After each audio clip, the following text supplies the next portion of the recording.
Hello every one, എല്ലാവർക്കും KS ഇൻസൈറ്റ്സിൻ്റെ ഒരു പുതിയ വീഡിയോയിലേക്ക് സ്വാഗതം. അപ്പം നമ്മൾ ഇതുവരെ ഇന്ത്യൻ പൊളിറ്റി എന്ന് പറയുന്ന വിഷയത്തിൽ നമ്മുടെ ഭരണഘടനയുടെ ഹിസ്റ്റോറിക്കൽ ബാക്ക്ഗ്രൗണ്ടും അതിനുശേഷം അതിൻ്റെ സാലിയൻ ഫീച്ചേഴ്സും, അതായത് പ്രത്യേകതകളും മനസ്സിലാക്കിയിട്ടുണ്ട്. അപ്പോൾ ഈ ഒരു പ്രത്യേകതകളിൽ പറഞ്ഞ പല കാര്യങ്ങളും ഞാൻ ആ ഒരു സമയത്ത് തന്നെ പറഞ്ഞിട്ടുണ്ടായിരുന്നു, വളരെ ഡീറ്റെയിൽ ആയിട്ട് നമുക്ക് കൈകാര്യം ചെയ്യേണ്ടതായിട്ടുണ്ട്. അപ്പോൾ അതിൽ പറഞ്ഞ ഓരോ കാര്യങ്ങളും നമ്മൾ ഇനി ഡീറ്റെയിൽ ആയിട്ട് കൈകാര്യം ചെയ്യുകയാണ്. ഇത് നിങ്ങളുടെ KS എക്സാമിനും മറ്റ് PSC പരീക്ഷകളും വളരെയേറെ ഉപകരിക്കുന്നതായിരിക്കും. അപ്പോൾ എന്തൊക്കെയാണ് ഈ ഒരു കാര്യങ്ങളെന്ന് നമുക്ക് നോക്കാം. അപ്പം നമ്മൾ അതിൽ സാലിയൻ ഫീച്ചേഴ്സിൽ പഠിച്ച ഒരു കാര്യം എന്ന് പറഞ്ഞു കഴിഞ്ഞാൽ നമ്മുടെ ഭരണഘടന റിട്ടേൺ ഭരണഘടന ആണെന്നാണ്. അപ്പം എന്താണ് ഈ ഒരു റിട്ടേൺ ഭരണഘടന, എന്താണ് അൺറിട്ടേൺ ഭരണഘടന, അല്ലെങ്കിൽ ലിഖിത ഭരണഘടന എന്താണ്, അലിഖിത ഭരണഘടന എന്താണ്, ഏതൊക്കെ രാജ്യങ്ങളുടേതാണ് റിട്ടേൺ കോൺസ്റ്റിറ്റ്യൂഷൻ അല്ലെങ്കിൽ ലിഖിതമായ ഭരണഘടനയുള്ളത്, ഏതൊക്കെയാണ് അൺറിട്ടേൺ കോൺസ്റ്റിറ്റ്യൂഷൻ ഉള്ളത് എന്നൊക്കെ നമുക്ക് പഠിക്കാം. എന്താണ് ഇത്തരത്തിലൊരു ഭരണഘടന ഉണ്ടാവുന്നതുകൊണ്ടുള്ള വ്യത്യാസം എന്നൊക്കെ പഠിക്കാം. അപ്പം നമുക്ക് ലോകത്തുള്ള ഭരണഘടനകളെ നമുക്ക് പ്രധാനമായിട്ടും രണ്ടായിട്ട് തിരിക്കാവുന്നതാണ്. ചില രാജ്യങ്ങൾ ഭരണഘടന ഇല്ലാത്ത രാജ്യങ്ങളുണ്ട്. ഉദാഹരണത്തിന് രാജാവ് ഭരിക്കുന്ന രാജ്യങ്ങളുണ്ടെങ്കിൽ അവിടെ അതിനെ മൊണാർക്കി എന്നാണ് പറയുന്നത്. അതായത് ഒരു രാജാവ് ഉണ്ടാവും, അദ്ദേഹത്തിന്റെ ഹെറിഡിറ്ററി ആയിട്ട് അല്ലെങ്കിൽ പാരമ്പര്യമായിട്ട് അദ്ദേഹത്തിന്റെ മക്കളോ മരുമക്കളോ അങ്ങനെയൊക്കെ ആയിട്ട് ഭരിച്ചു പോകുന്നുണ്ടാവും. അപ്പോൾ ഈ ഒരു മൊണാർക്കി സിസ്റ്റത്തിൽ അല്ലെങ്കിൽ ഒരു ഏകാധിപത്യ സിസ്റ്റത്തിൽ അല്ലെങ്കിൽ ഒരു രാജാവിന്റെ സിസ്റ്റത്തിൽ അവിടെ ഭരണഘടന ഉണ്ടാവണമെന്ന് നിർബന്ധം ഒന്നും തന്നെ ഇല്ല. അപ്പോൾ മറ്റ് രാജ്യങ്ങളിൽ, അതായത് ഭരണഘടന ഉള്ള രാജ്യങ്ങളുണ്ടാവും. അപ്പൊ അത്തരം രാജ്യങ്ങളിൽ എങ്ങനെയാണ് അവിടെ ഭരണം നടത്തേണ്ടത് എന്നതിനെ സംബന്ധിച്ച് കൃത്യമായ ചട്ടങ്ങൾ രൂപപ്പെടുത്തിയിട്ടുണ്ട്. ഈ ഒരു ചട്ടങ്ങളെല്ലാം ഉൾപ്പെടുത്തിയിരിക്കുന്ന ഭരണഘടനയിലാണ്. എങ്ങനെയാണ് ആ രാജ്യത്ത് ഭരണം നടത്തേണ്ടത്, അവിടുത്തെ ജനങ്ങൾക്ക് എന്തൊക്കെ അവകാശങ്ങളുണ്ട്, എങ്ങനെയാണ് ജനങ്ങളുടെ അവകാശങ്ങളെ സ്റ്റേറ്റിന് കവർന്നെടുക്കാൻ വേണ്ടി പറ്റുക തുടങ്ങിയ കാര്യങ്ങൾ, അവിടുത്തെ ഭരണം സംബന്ധിച്ച വിശദമായ കാര്യങ്ങൾ എല്ലാം തന്നെ പറയുന്ന ഒരു സുപ്രീം ലോ ആണ്, ഒരു നിയമം തന്നെയാണ്, ഒരു സുപ്രീം ലോ ആണ് നമ്മുടെ ഭരണഘടന എന്ന് പറയുന്നത്. അപ്പോൾ ഈ ഒരു ഭരണഘടനയെ നമുക്ക് രണ്ടായിട്ട് തിരിക്കാവുന്നതാണ്. ഒന്ന് റിട്ടേൺ കോൺസ്റ്റിറ്റ്യൂഷൻ അല്ലെങ്കിൽ ലിഖിതമായ ഭരണഘടന, രണ്ടാമത്തേത് അൺറിട്ടേൺ കോൺസ്റ്റിറ്റ്യൂഷൻ. അപ്പോൾ ഒന്ന് എഴുതപ്പെട്ട ഭരണഘടന, രണ്ടാമത്തേത് എഴുതപ്പെടാത്ത ഭരണഘടന എന്ന് വേണമെങ്കിൽ നമുക്കതിൻ്റെ മലയാളം മീനിങ്ങിലേക്ക് എടുക്കാം. പക്ഷെ രണ്ടും എഴുതിയവ തന്നെയാണ്, മീൻസ് നമുക്ക് റിട്ടേൺ ആയിട്ട് ഒരു ഡോക്യുമെന്റ് ആയിട്ട് ലഭിക്കും. അപ്പോൾ എന്താണ് ഇവ തമ്മിലുള്ള വ്യത്യാസം എന്നാണ് നമ്മൾ ഇന്നത്തെ ക്ലാസ്സിൽ ഡീറ്റെയിൽ ആയിട്ട് നോക്കാൻ വേണ്ടി പോകുന്നത്. അതായത് റിട്ടേൺ ഭരണഘടനയ്ക്ക് ഉദാഹരണം നമ്മുടെ രാജ്യം ഒന്ന്, അതായത് ഇന്ത്യൻ ഭരണഘടന ഒരു റിട്ടേൺ ഭരണഘടനയാണ് അല്ലെങ്കിൽ ലിഖിതമായ ഭരണഘടനയാണ്. നമ്മൾ സാലിയൻ ഫീച്ചേഴ്സിൽ പഠിച്ചിട്ടുണ്ട്, ലോകത്തിലെ ഏറ്റവും വലിയ ലെങ്തിയസ്റ്റ് റിട്ടേൺ കോൺസ്റ്റിറ്റ്യൂഷൻ എന്ന് പറയുന്നത് നമ്മുടെ ഭരണഘടനയാണ്. അപ്പോൾ USA കോൺസ്റ്റിറ്റ്യൂഷൻ മറ്റൊരു റിട്ടേൺ കോൺസ്റ്റിറ്റ്യൂഷൻ ഉദാഹരണമാണ്. അപ്പോൾ ലിഖിതമായ ഭരണഘടനക്ക് രണ്ടെണ്ണം നമ്മൾ പഠിച്ചു, ഒന്ന് USA, രണ്ടാമത്തത് ഇന്ത്യ. അപ്പൊ എന്താണ് ഈ ഒരു റിട്ടേൺ കോൺസ്റ്റിറ്റ്യൂഷൻ? അതായത് നമ്മുടെ രാജ്യത്തെ സുപ്രീം ലോ, പ്രധാനപ്പെട്ട നിയമങ്ങളെല്ലാം തന്നെ കോഡിഫൈ ചെയ്തിട്ട് ഒരു സിംഗിൾ ഡോക്യുമെന്റ് ആയിട്ട് പബ്ലിഷ് ചെയ്തിട്ടുണ്ടെങ്കിൽ അതിനെയാണ് നമ്മൾ റിട്ടേൺ കോൺസ്റ്റിറ്റ്യൂഷൻ എന്ന് വിളിക്കുന്നത്. അതായത് ഒരു ബുക്കായിട്ട് നമുക്ക് കിട്ടും. അപ്പൊ എല്ലാ നിയമങ്ങളെയും കോഡിഫൈ ചെയ്തിട്ട് ഒരു സിംഗിൾ ഡോക്യുമെന്റ് ആയിട്ട് നമുക്ക് കിട്ടുവാണെങ്കിൽ അതിന് നമ്മൾ റിട്ടേൺ കോൺസ്റ്റിറ്റ്യൂഷൻ എന്ന് വിളിക്കും. അതുപോലെ അൺറിട്ടേൺ കോൺസ്റ്റിറ്റ്യൂഷൻ എന്ന് പറഞ്ഞാൽ അവിടെ ലിഖിതമായ നിയമങ്ങൾ, അതായത് നിയമങ്ങൾ എഴുതിയിട്ടുണ്ടാവും, പക്ഷേ എല്ലാ നിയമങ്ങളും എഴുതിയിട്ടുണ്ടാവണം എന്നില്ല. അതായത് എല്ലാ നിയമങ്ങളെയും കോഡിഫൈ ചെയ്ത് ഭരണഘടന എന്ന് പറയുന്ന ഒരു ബുക്കായിട്ട് പബ്ലിഷ് ചെയ്തിട്ടുണ്ടാവില്ല അല്ലെങ്കിൽ ലഭ്യമാവുകയില്ല. മറിച്ച് പാർലമെന്റ് ഉണ്ടാക്കുന്ന ഓരോ നിയമങ്ങളും അവിടെ ഈ ഒരു ഭരണഘടനയുടെ ഭാഗമായിട്ട് കൂടിച്ചേരുന്നത്. അതായത് ഭരണഘടന എന്ന് പറയുന്നത് ഒരു വളർന്നുകൊണ്ടിരിക്കുന്ന എന്ന് പറഞ്ഞു കഴിഞ്ഞാൽ അത് എപ്പോഴും കൂടിക്കൊണ്ടേയിരിക്കും. അതായത് അതൊരു ബുക്കായിട്ടല്ല, ഉണ്ടാക്കുന്ന ഓരോ നിയമങ്ങളും ഭരണഘടനയുടെ ഭാഗമായിട്ട് മാറും. അപ്പോൾ ഈ ഒരു കാര്യങ്ങളൊക്കെ നമുക്ക് വിശദമായിട്ട് ഈ ഒരു ക്ലാസ്സിൽ മനസ്സിലാക്കാവുന്നതാണ്. അപ്പം നമ്മൾ തുടക്കം പറഞ്ഞത് റിട്ടേൺ കോൺസ്റ്റിറ്റ്യൂഷൻ ഉണ്ട്, അൺറിട്ടേൺ കോൺസ്റ്റിറ്റ്യൂഷൻ ഉണ്ട്. റിട്ടേൺ കോൺസ്റ്റിറ്റ്യൂഷൻ എന്ന് പറഞ്ഞു കഴിഞ്ഞാൽ അതൊരു സിംഗിൾ ഡോക്യുമെന്റ് ആണ്. അതായത് all the laws are codified into a single document. ഉദാഹരണം ഇന്ത്യയുടേതും അമേരിക്കയുടേതുമാണ്.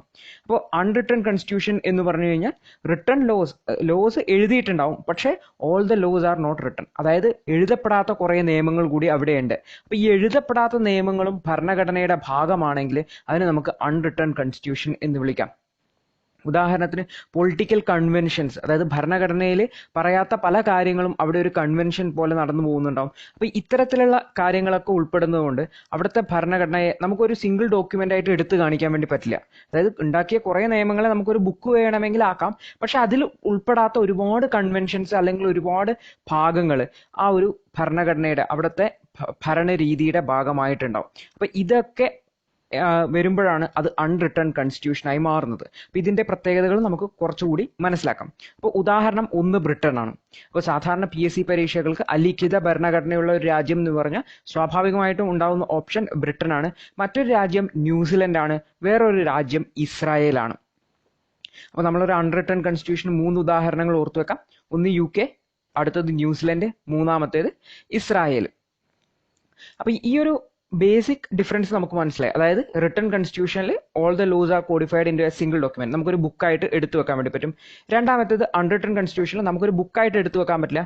കാരണം ഒരു പാർലമെന്റ് ഉണ്ടാക്കുന്ന ഓരോ നിയമങ്ങളും ഇതിന്റെ ഭാഗമായിട്ട് വരും. അപ്പോൾ അതെല്ലാം ഭരണഘടനയുടെ ഭാഗമാക്കി മാറ്റേണ്ടി വരും. അപ്പോൾ ഈ ഒരു വ്യത്യാസത്തിൽ നിന്ന് തന്നെ നമുക്ക് ഭരണഘടനയെ രണ്ടായിട്ട് തിരിക്കാം. ഒന്ന് ഇനാക്റ്റഡ് കോൺസ്റ്റിറ്റ്യൂഷൻ, രണ്ടാമത്തത് ഇവോൾവ്ഡ് കോൺസ്റ്റിറ്റ്യൂഷൻ. അപ്പോൾ ഈ ഒരു റിട്ടൺ കോൺസ്റ്റിറ്റ്യൂഷൻ എന്ന് പറഞ്ഞു കഴിഞ്ഞാൽ നമുക്കറിയാം നമ്മുടെ രാജ്യത്തെ ഭരണഘടന എന്ന് പറഞ്ഞാൽ കോൺസ്റ്റിറ്റ്യൂന്റ് അസംബ്ലി അല്ലെങ്കിൽ ഭരണഘടനാ നിർമ്മാണ സമിതി ഒരു യോഗം ചേർന്ന് അല്ലെങ്കിൽ കുറെ യോഗങ്ങൾ ചേർന്നിട്ട് ഒരു ബുക്കായിട്ട് പബ്ലിഷ് ചെയ്ത് പുറത്തിറക്കിയിട്ടുള്ളതാണ്.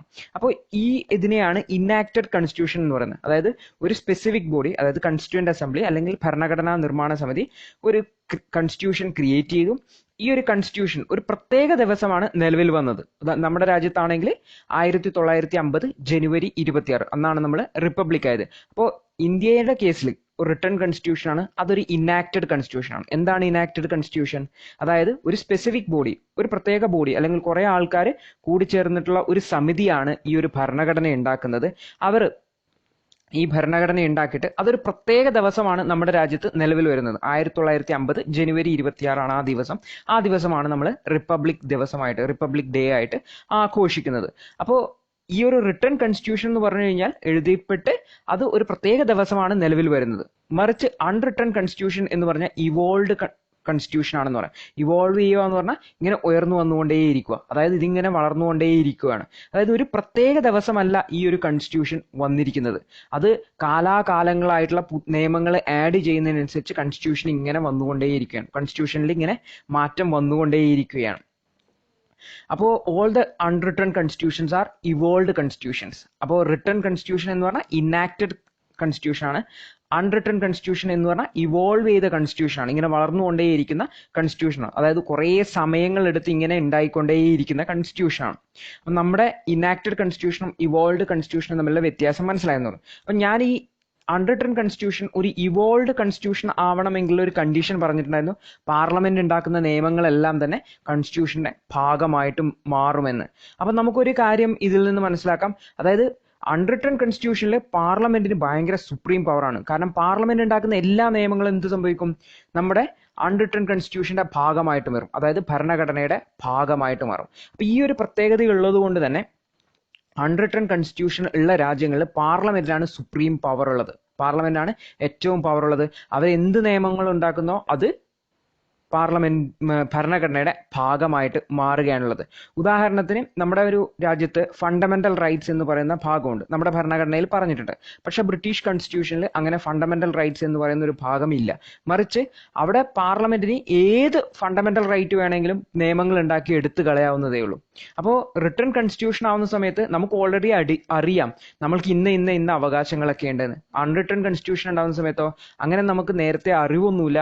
മറിച്ച് പാർലമെന്റിന് വേണമെങ്കിൽ ഉള്ള അവകാശങ്ങളൊക്കെ എടുക്കാവുന്നതുമാണ്. അപ്പോൾ നമ്മൾ റിട്ടൺ കോൺസ്റ്റിറ്റ്യൂഷനും അൺറിട്ടൺ കോൺസ്റ്റിറ്റ്യൂഷനാണ് മനസ്സിലാക്കിക്കൊണ്ടിരിക്കുന്നത്. അപ്പോൾ റിട്ടൺ കോൺസ്റ്റിറ്റ്യൂഷൻ നമ്മൾ ആദ്യം പറഞ്ഞു അതൊരു സിംഗിൾ ഡോക്യുമെന്റ് ആണ് and codified in a single document ആണെന്ന്. അപ്പോൾ കൂടാതെ അതൊരു ഇനാക്റ്റഡ് കോൺസ്റ്റിറ്റ്യൂഷൻ ആണ്. ഇനാക്റ്റഡ് കോൺസ്റ്റിറ്റ്യൂഷൻ എന്ന് പറഞ്ഞു കഴിഞ്ഞാൽ ഒരു സ്പെസിഫിക് ബോഡി, അതായത് നമ്മൾ കോൺസ്റ്റിറ്റ്യൂന്റ് അസംബ്ലി അല്ലെങ്കിൽ ഭരണഘടന നിർമ്മാണ സമിതി എന്ന് വിളിക്കും, ഒരു സ്പെസിഫിക് ബോഡി ക്രിയേറ്റ് ചെയ്ത കോൺസ്റ്റിറ്റ്യൂഷൻ ആണ്. അത് ഒരു പ്രത്യേക ദിവസമാണ് വന്നിരിക്കുന്നത്.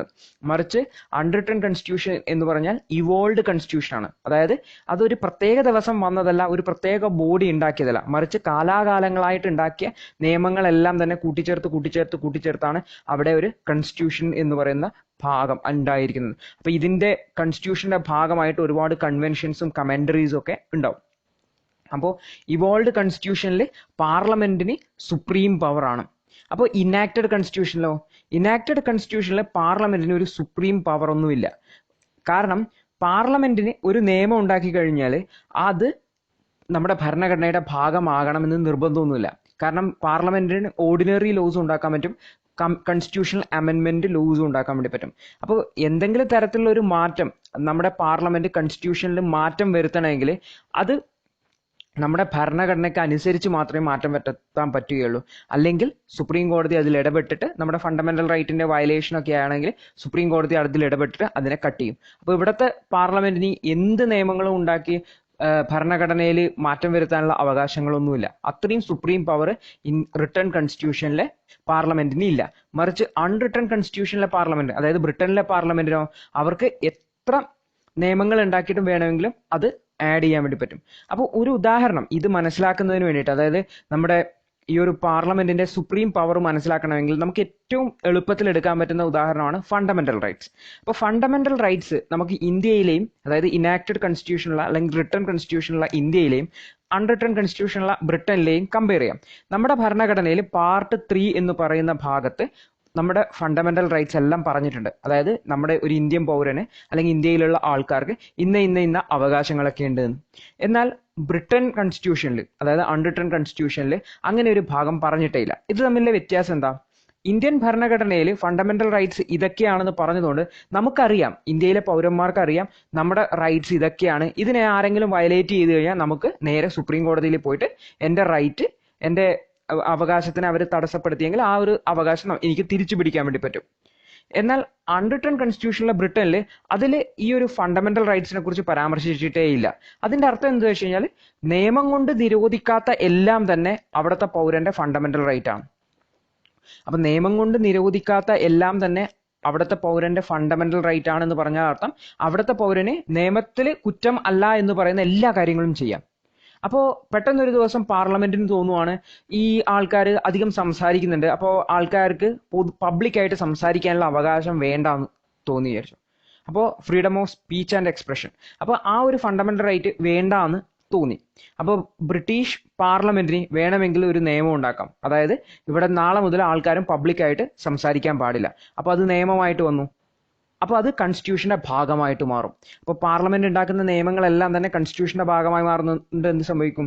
അതായത് നാളെ മുതൽ പബ്ലിക്കായിട്ട് സംസാരിക്കുന്നതെല്ലാം തന്നെ എന്തായി? നിയമവിരുദ്ധമായി മാറി. അപ്പോൾ നാളെ മുതൽ അവർക്ക് പബ്ലിക്കായിട്ട് സംസാരിക്കാൻ വേണ്ടി പറ്റുകയില്ല. മറിച്ച് ഇതേ സിറ്റുവേഷൻ ഇന്ത്യയിലാണ് നടക്കുന്നതെന്ന് നോക്കാം.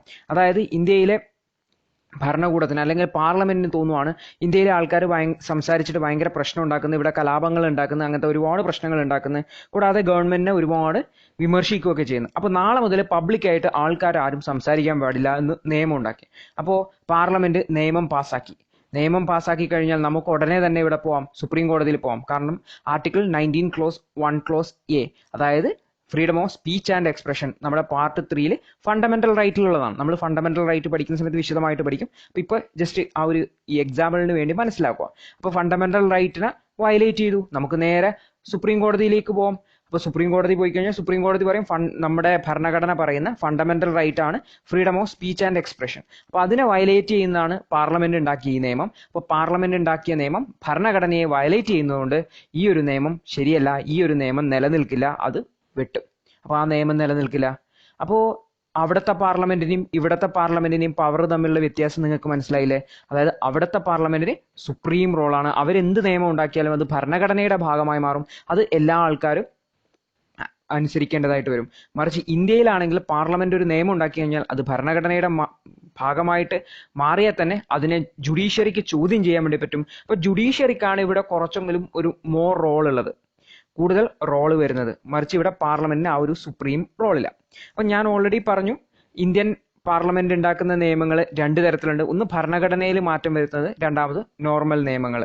മറിച്ച് ബ്രിട്ടനിലാണെങ്കിൽ അല്ലെങ്കിൽ അൺറിട്ടൺ കോൺസ്റ്റിറ്റ്യൂഷനിലാണെങ്കിൽ പാർലമെന്റ് ഉണ്ടാക്കുന്ന എല്ലാ നിയമങ്ങളും തന്നെ ഭരണഘടനയുടെ ഭാഗമായിട്ട് മാറുന്നതായിരിക്കും. അപ്പൊ ഈ ഒരു വ്യത്യാസവും കൂടി നമുക്ക് റിട്ടൺ കോൺസ്റ്റിറ്റ്യൂഷനും അൺറിട്ടൺ കോൺസ്റ്റിറ്റ്യൂഷനും തമ്മിൽ പറയാൻ വേണ്ടി പറ്റും.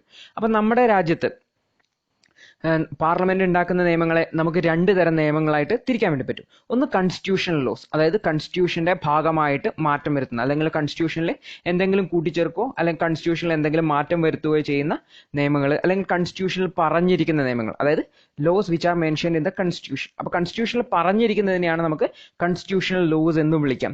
മറിച്ച് ഓർഡിനറി ലോസ് ഉണ്ട്, അതായത് കൺസ്റ്റിറ്റ്യൂഷനിൽ പറയാത്ത ലോസ് ഉണ്ട്, അല്ലെങ്കിൽ അതിനെ നമ്മൾ സ്റ്റാറ്റ്യൂട്ടറി ലോ എന്ന് പറയും, അല്ലെങ്കിൽ എക്സ്ട്രാ കൺസ്റ്റിറ്റ്യൂഷണൽ ലോ എന്ന് പറയും. അപ്പോൾ പാർലമെന്റ് പാസ്സാക്കുന്ന നിയമങ്ങളെ നമുക്ക് രണ്ടായിട്ട് തിരിക്കാൻ പറ്റും. ഉദാഹരണം, റൈറ്റ് ടു ഇൻഫർമേഷൻ ആക്ട്, അതായത് റൈറ്റ് ടു ഇൻഫർമേഷൻ ആക്ട് എന്ന് പറഞ്ഞാൽ വിവരാവകാശ നിയമം. ഈ ഒരു വിവരാവകാശ നിയമം എന്ന് പറയുന്നത് നമ്മുടെ ഫണ്ടമെന്റൽ റൈറ്റിലോ ഒന്നും പറഞ്ഞിട്ടില്ലാത്ത കാര്യമാണ്. അപ്പൊ ഇത് പാർലമെന്റ് സെപ്പറേറ്റ് ഉണ്ടാക്കിയ ഒരു നിയമമാണ്. അപ്പൊ ഇതൊരു ഓർഡിനറി ലോ ആണ്, അതായത് നമ്മുടെ ഭരണഘടനയുടെ ഭാഗമല്ല, പാർലമെന്റ് ഉണ്ടാക്കിയ നിയമമാണ്. അത് ഓർഡിനറി ലോ ആണ്, അല്ലെങ്കിൽ സ്റ്റാറ്റ്യൂട്ടറി ലോ ആണ്, അല്ലെങ്കിൽ എക്സ്ട്രാ കോൺസ്റ്റിറ്റ്യൂഷണൽ ലോ ആണ്.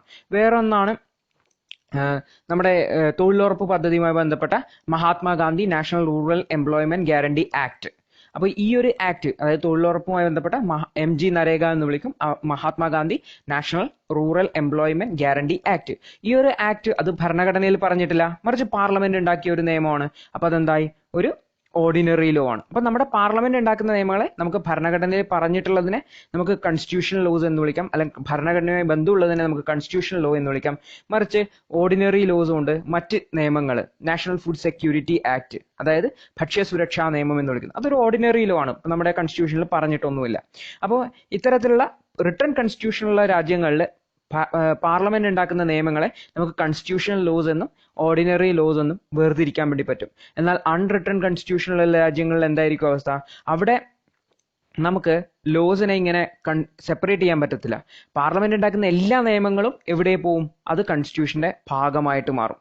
അപ്പോൾ ലോ മേക്കിംഗ് ബോഡി, അതായത് നിയമങ്ങൾ ഉണ്ടാക്കുന്ന ബോഡിയായ പാർലമെന്റിനാണ് അവിടെ സുപ്രീമസി വരിക. അപ്പൊ റിട്ടേൺ കൺസ്റ്റിറ്റ്യൂഷനിൽ പാർലമെന്റിന് സുപ്രീമസി ഇല്ല, അൺറിട്ടേൺ കോൺസ്റ്റിറ്റ്യൂഷനിൽ പാർലമെന്റിന് സുപ്രീമസി ഉണ്ട്. അപ്പൊ ഇത്രയും കാര്യങ്ങളാണ് നമ്മൾ ഈ ഒരു റിട്ടേൺ കോൺസ്റ്റിറ്റ്യൂഷൻ, അൺറിട്ടേൺ കോൺസ്റ്റിറ്റ്യൂഷൻ എന്ന കാര്യത്തിൽ നിന്ന് ഓർത്തു വയ്ക്കേണ്ടതായിട്ടുള്ളത്. അപ്പോൾ ഞാൻ ഈ പറഞ്ഞ കാര്യങ്ങൾ നമുക്കൊന്ന് ക്രോഡീകരിച്ച് പറയാം. അതായത് നമുക്ക് കൺസ്റ്റിറ്റ്യൂഷനെ രണ്ടായി തിരിക്കാം, റിട്ടേൺ കോൺസ്റ്റിറ്റ്യൂഷനും അൺറിട്ടേൺ കോൺസ്റ്റിറ്റ്യൂഷനും. റിട്ടേൺ കോൺസ്റ്റിറ്റ്യൂഷൻ എന്ന് പറഞ്ഞു കഴിഞ്ഞാൽ all the laws are codified into one single document. നമുക്ക് എല്ലാ നിയമങ്ങളെയും കോഡിഫൈ ചെയ്ത് ഒരു സിംഗിൾ ഡോക്യുമെന്റ് ഉണ്ടാക്കിക്കണം. അത് ഇനാക്റ്റഡ് കൺസ്റ്റിറ്റ്യൂഷൻ ആണ്. അതായത് ഒരു സ്പെസിഫിക് ബോഡി ഒരു ക്രിയേറ്റ് ചെയ്തിട്ട് ഒരു സ്പെസിഫിക് ഡേ അത് നിലവിൽ വന്നതാണ്. നമ്മുടെ ഭരണഘടന കോൺസ്റ്റിറ്റ്യൂവന്റ് അസംബ്ലി ഉണ്ടാക്കിയിട്ട് അത് 1950 ജനുവരി 26 റിപ്പബ്ലിക് ദിനത്തിലാണ് നിലവിൽ വന്നത്. അപ്പോൾ അതൊരു ഇനാക്റ്റഡ് കോൺസ്റ്റിറ്റ്യൂഷൻ ആണ്. അപ്പോൾ നമ്മുടെ കോൺസ്റ്റിറ്റ്യൂഷനിൽ റിട്ടേൺ കോൺസ്റ്റിറ്റ്യൂഷൻ ആയതുകൊണ്ട് തന്നെ ഇവിടെ പാർലമെന്റ് ഉണ്ടാക്കുന്ന നിയമങ്ങളെ നമുക്ക് രണ്ടായിട്ട് തിരിക്കാൻ വേണ്ടി പറ്റും. ഒന്ന് കൺസ്റ്റിറ്റ്യൂഷണൽ ലോസ്, അത് കൺസ്റ്റിറ്റ്യൂഷനിലുള്ള നിയമങ്ങൾ അല്ലെങ്കിൽ കൺസ്റ്റിറ്റ്യൂഷനുമായി ബന്ധപ്പെട്ട നിയമങ്ങൾ. രണ്ടാമത്തത് ഓർഡിനറി ലോസ്, അല്ലെങ്കിൽ സ്റ്റാറ്റ്യൂട്ടറി ലോ, അല്ലെങ്കിൽ എക്സ്ട്രാ കോൺസ്റ്റിറ്റ്യൂഷണൽ ലോ. അപ്പോൾ ഇത്രയുമാണ് നമ്മൾ റിട്ടേൺ കോൺസ്റ്റിറ്റ്യൂഷനെ കുറിച്ച് ഓർത്തു വയ്ക്കേണ്ടത്. മറിച്ച് അൺറിട്ടേൺ കോൺസ്റ്റിറ്റ്യൂഷനിൽ നോക്കുന്ന സമയത്ത് അവിടെ ലോസ് എഴുതിയത് തന്നെയാണ്, അതായത് പേപ്പറിലൊക്കെ പ്രിന്റ് ചെയ്തെടുക്കാൻ പറ്റുന്നതൊക്കെയാണ്. But all the laws are not written, എല്ലാ നിയമങ്ങളും എഴുതിയിട്ടില്ല. അവിടെ പൊളിറ്റിക്കൽ കൺവെൻഷൻസും എല്ലാം തന്നെ ഈ ഒരു ഭരണഘടനയുടെ ഭാഗമായിട്ട് വരും. കൂടാതെ അവിടെ പാർലമെന്റിന് സുപ്രീം റോളാണുള്ളത്. പാർലമെന്റ് ഉണ്ടാക്കുന്ന എല്ലാ നിയമങ്ങളും തന്നെ അൺറിട്ടേൺ കോൺസ്റ്റിറ്റ്യൂഷന്റെ ഭാഗമായിട്ട് മാറും. അപ്പോൾ ആ ഒരു കോൺസ്റ്റിറ്റ്യൂഷൻ എന്ന് പറഞ്ഞാൽ അത് ഇവോൾവ്ഡ് കോൺസ്റ്റിറ്റ്യൂഷൻ ആണ്. അതായത് over A period of time അത് മെല്ലെ മെല്ലെ ഇവോൾവ് ചെയ്ത് വന്നതാണ്. അപ്പോൾ കോൺസ്റ്റിറ്റ്യൂഷൻ എന്ന് പറഞ്ഞാൽ നമുക്കൊരു ലൈബ്രറി ആയിരിക്കും കാണിച്ചു തരുന്നത്. അതായത് ബ്രിട്ടന്റെ കോൺസ്റ്റിറ്റ്യൂഷൻ എന്ന് പറഞ്ഞാൽ നമുക്കൊരു ലൈബ്രറി നോക്കേണ്ടി വരും. കാരണം പാർലമെന്റ് ഉണ്ടാക്കിയ ഓരോ നിയമങ്ങളും അവിടെ ഉണ്ടാവും. ഇതൊക്കെ കോൺസ്റ്റിറ്റ്യൂഷന്റെ ഭാഗമാണ്. മറിച്ച് ഇന്ത്യയുടെ കോൺസ്റ്റിറ്റ്യൂഷൻ എന്ന് പറഞ്ഞാൽ നമുക്കൊരു ബുക്കാണ്. ആ ഒരു ബുക്ക് എടുത്തു കഴിഞ്ഞാൽ നമുക്ക് കൃത്യമായിട്ട് അറിയാം അതിൽ ഇത്ര ആർട്ടിക്കിൾ ഉണ്ട്, ഇത്ര പാർട്ട് ഉണ്ട് എന്നൊക്കെ. പക്ഷെ ബ്രിട്ടന്റെ കോൺസ്റ്റിറ്റ്യൂഷൻ എന്ന് പറഞ്ഞു കഴിഞ്ഞാൽ ഒരുപാട് നിയമങ്ങളുടെ ഒരു കൂട്ടമാണ്. അതൊരു പ്രത്യേക ബുക്കായിട്ട് നമുക്ക് കാണാൻ പറ്റില്ല. വേണമെങ്കിൽ നമുക്ക് ഇറക്കാം, എങ്കിലും പാർലമെന്റ് ഒരു പുതിയ നിയമം പാസ്സാക്കുമ്പോൾ അതുകൂടി അതിന്റെ കൂടെ ഉൾപ്പെടുത്തേണ്ടതായിട്ട് വരും. അപ്പൊ അൺറിട്ടേൺ കോൺസ്റ്റിറ്റ്യൂഷനിൽ പാർലമെന്റ് ഉണ്ടാക്കുന്ന എല്ലാ നിയമങ്ങളും തന്നെ ഈ ഒരു കോൺസ്റ്റിറ്റ്യൂഷന്റെ ഭാഗമായിട്ട് മാറും. അതുകൊണ്ട് തന്നെ പാർലമെന്റിന് സുപ്രീം റോളാണുള്ളത്. മറിച്ച് ഇന്ത്യയിൽ അത്തരത്തിലുള്ള ഒരു സുപ്രീം റോള് നമ്മുടെ പാർലമെന്റിന് ഇല്ല. അവസാനമായിട്ട് ഉദാഹരണമാണ് റിട്ടേൺ കോൺസ്റ്റിറ്റ്യൂഷൻ, ഉദാഹരണമാണ് അമേരിക്ക, ഇന്ത്യ. അൺറിട്ടേൺ കോൺസ്റ്റിറ്റ്യൂഷന് നമുക്ക് 3 ഉദാഹരണം പറയാം. ഒന്ന് ബ്രിട്ടനാണ്, രണ്ടാമത്തത് ന്യൂസിലാൻഡ് ആണ്, മൂന്നാമത്തത് ഇസ്രയേലാണ്. ഇത്രയും മനസ്സിലാക്കി കഴിഞ്ഞാൽ നമുക്ക് റിട്ടേൺ കോൺസ്റ്റിറ്റ്യൂഷനും അൺറിട്ടേൺ കോൺസ്റ്റിറ്റ്യൂഷനും തമ്മിലുള്ള വ്യത്യാസം കൃത്യമായിട്ട് ഒരു ടേബിൾ വരച്ചോ എങ്ങനെ വേണമെങ്കിലും എഴുതാൻ വേണ്ടി പറ്റും. അപ്പൊ ഈ ഒരു വ്യത്യാസം മനസ്സിലാക്കി കഴിഞ്ഞാൽ നമുക്ക് ഭരണഘടനയിൽ അടുത്ത ചാപ്റ്ററിലേക്ക് പോകാവുന്നതാണ്. അപ്പം നമുക്ക് അടുത്ത ചാപ്റ്ററിൽ നമ്മൾ ഫെഡറൽ ഫീച്ചേഴ്സും യൂണിറ്ററി ഫീച്ചേഴ്സും ആണ് മനസ്സിലാക്കാൻ വേണ്ടി പോകുന്നത്. നമ്മൾ ഓൾറെഡി സാലിയൻ ഫീച്ചേഴ്സിൽ പറഞ്ഞതാണ്, അത് കുറച്ചുകൂടി ഡീറ്റെയിൽ ആയിട്ട് നമ്മൾ അടുത്ത ക്ലാസ്സിൽ മനസ്സിലാക്കുന്നതായിരിക്കും. അപ്പം നമുക്ക് അടുത്ത ക്ലാസ്സിൽ കാണാം. അതുവരെ good bye, all the best.